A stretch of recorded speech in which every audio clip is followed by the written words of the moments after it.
Pacific boils over. Hawaii. To Americans, an enchanting island territory 2,000 miles from the mainland. To the Japanese, Pearl Harbor, an enemy bastion.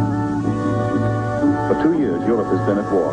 But in Honolulu, people talk of pineapples, sugar cane, money and tourists. The year is 1941. There is still time for one more aloha. Still time to enjoy tropical skies and sweet music, flowered leis, and the hula.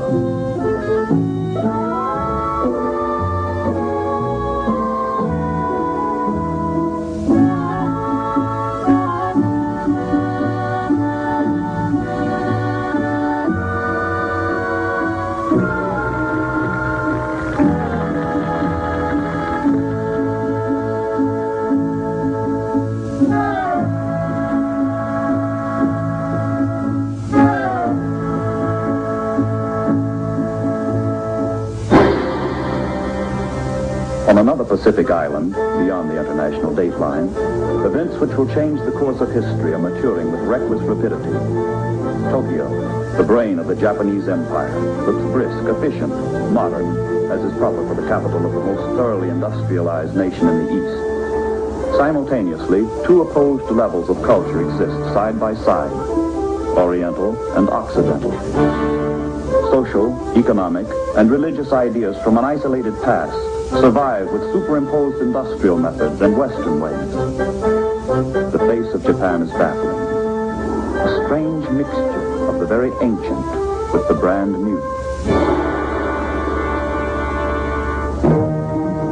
But one face is familiar.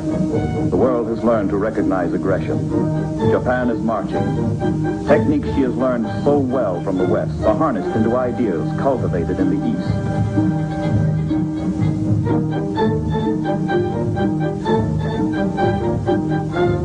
Hako Ichu, Japan's divine mission to bring the 8 corners of the world under one roof.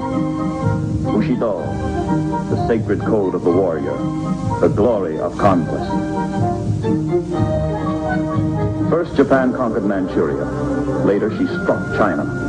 Incident after incident, victory after victory, forging her new empire, the greater East Asia co-prosperity sphere. The world is beginning to catch the ominous sound of a strange new word, bonsai. But behind bright banners and arrogant words, the Japanese high command ponders a dilemma. To realize the dreams of conquest, the war machine must have the oil of Southeast Asia. Japan has none. With the European powers locked in a war of survival, America's Pacific Fleet is the major obstacle to Japanese domination of Asia and the Pacific.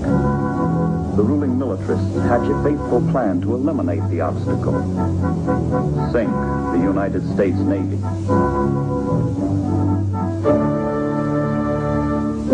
Guns are sighted on Pearl Harbor, the key to America's defense in the Pacific, the headquarters of the United States Pacific Fleet. Japan knows the attack she is planning means war. But if she sinks the principal striking force of the United States Navy, the prize is worth the risk. Such bold designs demand hard study and exact intelligence.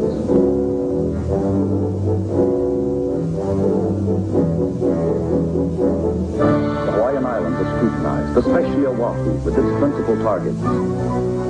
Honolulu, Pearl Harbor, the major airfields, installations of every kind, ports, naval bases, warehouses, dry docks. Every military factor of importance is pinpointed for the coming attack.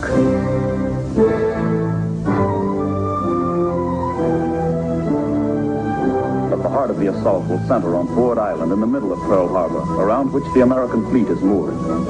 Intelligence reports, main enemy force here, destroyers here, cruisers, converted target ship Utah, seaplane tender. There is little the Japanese do not know in advance. The Navy's finest pilots are picked to deliver the assault, which will be carried out entirely by carrier-based aircraft. Technically and emotionally, their indoctrination is as perfect as human ingenuity can make it. By